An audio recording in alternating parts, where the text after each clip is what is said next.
রয়েছে এবং তাদের প্রতিপক্ষ প্রস্তুতি ম্যাচে টিম ইন্ডিয়া। ভারত যে পজিশনে বর্তমানে রয়েছে সেখানে আসলে বাংলাদেশ প্রস্তুতি ম্যাচে নিশ্চয়ই বিশ্বকাপের প্রস্তুতিটাই নেবে, সেক্ষেত্রে প্রস্তুতির টেকনিকটা আসলে কি হবে স্পেশালি ভারতের মতো দলের বিপক্ষে? প্রস্তুতির টেকনিক আসলে তেমন কিছু না, কারণ প্রস্তুতি টেকনিকে আসলে তেমন কিছু না। সেটা হচ্ছে যে বাংলাদেশ যে ফর্মে আছে এখন, সেই ফর্মটাই দুশ্চিন্তার ব্যাপার। কারণ প্লেয়াররা আত্মবিশ্বাসের প্রচন্ড ঘাটতি রয়েছে। তারা তাদের যে সামর্থ্য আছে সেই সামর্থ্য অনুযায়ী খেলতে পারছেন না। আমরা যুক্তরাষ্ট্রের সঙ্গে যে ম্যাচগুলো দেখেছি, বিশেষত দুটো ম্যাচ, জিম্বাবুয়ের সাথে ম্যাচ, শ্রীলঙ্কার সাথে ম্যাচ, সেই সব ক্ষেত্রে আমরা দেখেছি যে দলের মধ্যে একটা ভঙ্গুরতা আছে। দলের যে সামর্থ্য, প্লেয়ারদের নিজেদের যে সামর্থ্য আছে সেটা নেই।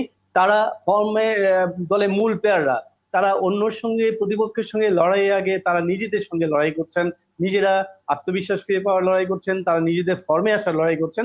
এটি বড় ব্যাপার। আর এই ভারত মহাপরিক্রমাশালী দল, সম্প্রতি তারা আইপিএল, তাদের প্লেয়াররা সবাই আইপিএল খেলে এসছে এবং সেই আইপিএল খেলে আসার ফলে তাদের যে একেবারে তরতাজা অভিজ্ঞতা, বিভিন্ন উইকেটে বিভিন্ন ধরনের, বিভিন্ন ক্যারেক্টারের যে উইকেট, সেই উইকেটের সঙ্গে মানিয়ে চলার যে তাদের তরতাজা অভিজ্ঞতা, সেটি নিয়েই তারা এই বিশ্বকাপে খেলতে এসছে। নিউ ইয়র্কে যে উইকেটটি হবে সেটি এডিলেডে তৈরি, তারপর সেটি নিয়ে আসা হচ্ছে নিউ ইয়র্কে, এবং সেখানে এটা ড্রপ ইন পিচ উইকেট বলা হয়, সেখানে খেলবে। এবং এই ধরনের উইকেটে বাংলাদেশ দলে অবশ্য সম্ভবত মাহমুদুল্লাহ আছেন, বা সাকিব থাকতে পারেন। কেয়ার্নস এবং ডারউইনে এই ধরনের উইকেটে বাংলাদেশ খেলেছিল দুটো টেস্ট। বাকিদের জন্য, সবার জন্য এটি নতুন। তবে যেটা হচ্ছে যে অ্যাডাপ্টেশনের যে ব্যাপারটা, প্রফেশনালিজমের যে ব্যাপার, পেশাদার ক্রিকেটাররা, পেশাদার খেলোয়াড়রা যে কোনো সিচুয়েশনে মানিয়ে নিতে পারেন, নিতে হয়, এই এবিলিটিটা তাদের থাকা উচিত। এবং ইন্ডিয়ান দলে সেটি বেশ ভালোভাবেই আছে। ফলে তারা যে কোনো উইকেটে মানিয়ে নেবেন, তারা উইকেটে তাদের জন্য সমস্যা নয়। এবং ফর্মেও তারা সবাই ইনফর্ম প্লেয়ার। আমাদের সমস্যা হচ্ছে আমাদের প্লেয়াররা যে সামর্থ্যের দিক থেকে যতটুকুই পিছিয়ে থাকুক না কেন, তারা এখন ফর্মের দিক থেকে একেবারেই পিছিয়ে। তো সেই জায়গায় মাহমুদুল হাসান শামীম, যে বিষয়টা গুরুত্বপূর্ণ সেটা হচ্ছে যে বাংলাদেশ দলের যারা অফ ফর্মে রয়েছেন সেটা একটু লম্বা সময় হয়ে যাচ্ছে, অর্থাৎ সেই জায়গায় বলা হচ্ছে যে টেকনিক্যাল ত্রুটি রয়েছে যেগুলো সমাধান করাটা জরুরি। কিন্তু এই যে সামান্য কয়েকটা নেট প্র্যাকটিস কিংবা এরকম কয়েকটা প্রস্তুতি ম্যাচের ভেতর দিয়ে একজন ব্যাটসম্যানের টেকনিক্যাল যে ফল্ট গুলো রয়েছে সেই ফল্ট গুলো আসলে কতটা কাটিয়ে ওঠা সম্ভব এইরকম একটা ফিক্সচারের মধ্যে দিয়ে যাওয়ার পথে? আমি মনে করি যে বিশ্বকাপের মতো যে এখন যে আবহাওয়া, বিশ্বকাপের মতো যে মঞ্চ, সেই মঞ্চে আসলে এই ত্রুটি কাটিয়ে ওঠে আর কিছু নেই। এখানে ফাইন টিউনিং এর ব্যাপার থেকে আমরা যেটা ভেবেছিলাম যে, ব্যক্তিগতভাবে আমি মনে করছিলাম যে জিম্বাবুয়ে সিরিজটা হবে বাংলাদেশের এক্সপেরিমেন্টের সর্বশেষ সিরিজ। এখান থেকেই বিশ্বকাপ দলটি তৈরি করে নেওয়া হবে এবং সেই দলটিকে আমরা দেখতে পাবো যুক্তরাষ্ট্রের বিরুদ্ধে 3টি ম্যাচে এবং 2টো প্র্যাকটিস ম্যাচে। কিন্তু দুর্ভাগ্যের ব্যাপার, আমরা এখনো এক্সপেরিমেন্টের মধ্যে আছি। আমরা এখনো মূল কাঠামোটা কি হবে সেটাই আমরা ঠিক করতে পারিনি। আমরা লিটনকে রাখতে হবে দলে। লিটনকে আমরা কোথায় রাখবো? তাকে কি উইকেট কিপার হিসেবে রাখবো, ওপেনার হিসেবে রাখবো, 3 নম্বরে খেলাবো, না কোথায় খেলাবো, এবং তার জন্য দলের কি অবস্থা হবে, সৌম্যকে রাখতে হবে। এই ধরনের যে সিচুয়েশন বাংলাদেশে, সেই জন্য আসলে এই দলটি এখনো কিন্তু মানে তাদের বিশ্বকাপ দল কোনটি সেটি কিন্তু এখনো ঠিক হয়নি। ফলে বাংলাদেশ দলের জন্য আসলে এই বিশ্বকাপটাই কঠিন হয়ে দাঁড়াবে। এবং অন্যান্য দল দেখুন, আপনারা যারা প্র্যাকটিস করছে, অলরেডি কয়েকটা প্র্যাকটিস ম্যাচ হয়ে গেছে এবং সেই প্র্যাকটিস ম্যাচগুলোতে প্রত্যেকটা দল কিন্তু তাদের নিজস্ব একটা দল দাঁড় করিয়েছে।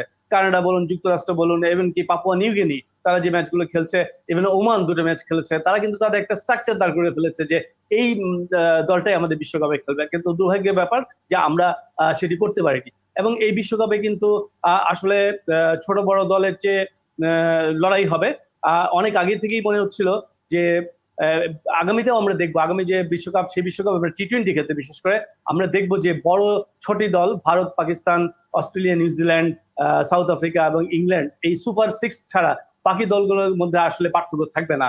ইতিমধ্যে আমরা দেখতে পাচ্ছি সেই জিনিসগুলো, যেমন নেদারল্যান্ডস হারিয়ে দিয়েছে শ্রীলঙ্কাকে, এবং কানাডা, নেপাল সবাই কিন্তু ভালো করছে। আমরা অস্ট্রেলিয়ার মতো দলের সাথে, অস্ট্রেলিয়া বোলিং এগেনস্টে নামিবিয়াও করেছে 119 রান। ফলে এই দলগুলা মানে, এবং আফগানিস্তানের বিরুদ্ধে ওমানও করেছে 154 রান। ফলে এই দলের পার্থক্যগুলো কমে আসবে এবং সেখানে বাংলাদেশ দলের আসলে অবস্থানটা এখনো আমরা যে খুব বেশি ধরনের আশা সুবিধাজনক অবস্থানে নেই, কিন্তু মাহমুদুল হাসান শামীম এই জায়গাগুলোতে অর্থাৎ বাংলাদেশ দলের আপনি বলছিলেন যে ঠিক স্ট্রাকচারটা দাঁড় হয়নি যে দলটা নিয়ে বাংলাদেশ বিশ্বকাপ খেলতে শুরু করবে, সেই মূল লড়াইয়ের আগে একটা সুযোগ রয়েছে আর প্রস্তুতি ম্যাচের, সেটা ভারতের বিপক্ষে। সেই একটা ম্যাচ দিয়ে আসলে টিম ম্যানেজমেন্ট নিজেদের কোন একটা সিদ্ধান্তে পৌঁছতে পারবে কিনা, বা সেটা পারাটা আসলে কতটা চ্যালেঞ্জিং একটা দল ফিক্স করার ক্ষেত্রে। আমার মনে হয় যে গত বিশ্বকাপে আমরা যেটা দেখেছি ভারতে, এই বিশ্বকাপে আমরা সেটি দেখবো। কারণ ধরুন আজকে যখন আমরা এই ভারতের বিরুদ্ধে যখন এই প্রস্তুতি ম্যাচে বাংলাদেশ একটি দল দাঁড় করালো, মনে করলো যে এই একাদশটি নিয়ে আমরা বিশ্বকাপ খেলবো, কিন্তু সেখানে যদি যেহেতু ফর্মে নাই প্লেয়াররা, সেখানে যদি দেখা যায় যে তারা একই জিনিস করছেন, তখন পরবর্তীতে আসল বিশ্বকাপে কি ধরনের দল তৈরি করা হবে সেটি নিয়ে কোচরা থাকবেন সমস্যায়। ফলে এই জিনিসটা বাংলাদেশের জন্য আসলে বাংলাদেশ চরমভাবে ব্যাকফুটে রয়েছে। আমি যেটা বলছিলাম যে জিম্বাবুয়ের সাথে সিরিজের পরেই বাংলাদেশের বিশ্বকাপ দলটা তৈরি করে নেওয়া উচিত ছিল, এবং সেই দলটিকেই এই প্রস্তুতি ম্যাচগুলো যুক্তরাষ্ট্রের সাথে সিরিজের সঙ্গে রাখা উচিত ছিল। কিন্তু যেহেতু আমাদের টপাররা, যাদের উপর মূল ভরসা আমরা, তারা যেহেতু ফর্মে নেই, ফিরতে পারছেন না, ফলে পুরো জিনিসটাই একটা হজরবল ব্যাপার হয়ে দাঁড়িয়েছে। এখন একটি পথ, সেই পথটি হচ্ছে যে ধরুন লিটনের কথা যদি আমরা বলি, লিটন কিন্তু খুবই মানে ক্যাপাবল প্লেয়ার, তার কিন্তু সব ধরনের মাল আছে তার কাছে, কিন্তু তিনি এখন পারছেন না।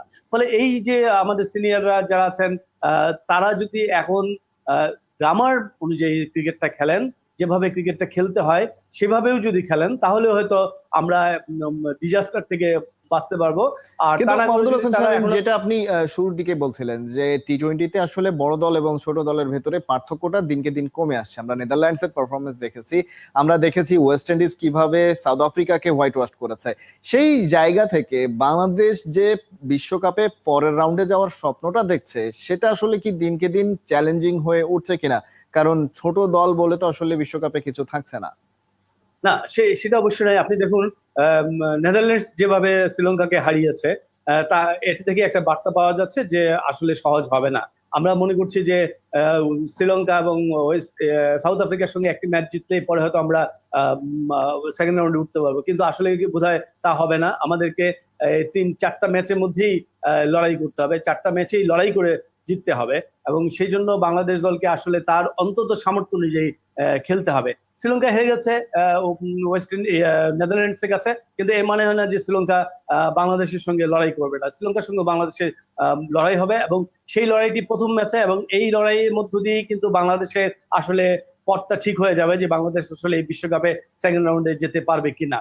আর আরেকটি জিনিস যেটা হচ্ছে যে আমরা 1 তারিখে ভারতের সঙ্গে যে ম্যাচটি খেলবো, সেই ম্যাচটি খেলার মধ্য দিয়ে কিন্তু বাংলাদেশ একটা বার্তা পেয়ে যাবে যে আসলে বাংলাদেশের স্ট্রেংথটা কি আছে, বাংলাদেশ আসলে কোন ফর্মে আছে, এবং বাংলাদেশকে নিয়ে আমরা কত দূর আশা করতে পারি।